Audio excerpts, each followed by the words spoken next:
There are some places where you think twice before saying, "I know my rights." But even there, victims have courageous advocates. Lawyers, community leaders, human rights defenders. They face terrible risks. 25 Colombian human rights lawyers are killed every year.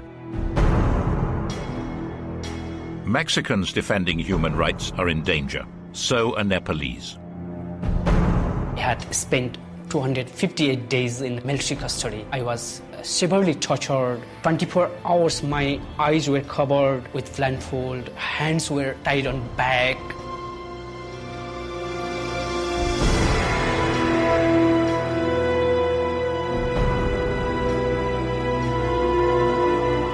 Peace Brigades International works on the protection of human rights defenders in 5 different project countries: Colombia, Guatemala, Mexico, Indonesia, Nepal. PBI works by fielding a team of international volunteers. There were 3 methods that we used to help human rights defenders who were at risk. Those 3 methods were informational accompaniment, political lobbying, and physical accompaniment. So informational accompaniment involved sending letters of alert. That will unleash a series of consequences, and there's less chance that those corrupt agents can get away with what they do. And the political lobbying essentially occurs to try and spur the international community to react to the cases that we're working on. Physical accompaniment happens when the human rights defender is actually physically at risk.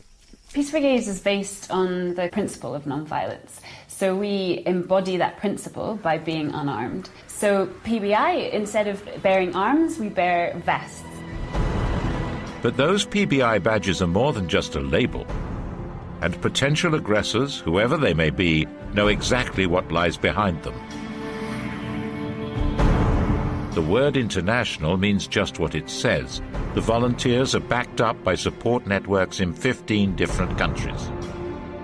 These maintain diplomatic contacts at the highest level, embassies, the UN, the US State Department, and European institutions to ensure a safety net. Soldiers raped 3 women. One of them was a little girl of 12 years old, and she was made pregnant. Obtilia denounced the rapes and was threatened herself. But with PBI protection, her lawyers were able to successfully bring the case to an international court.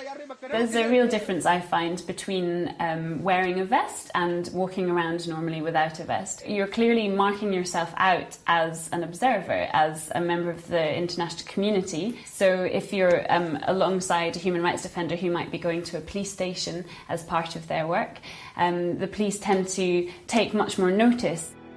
PBI volunteers are a symbol of international concern about human rights abusers who have little fear of justice. Since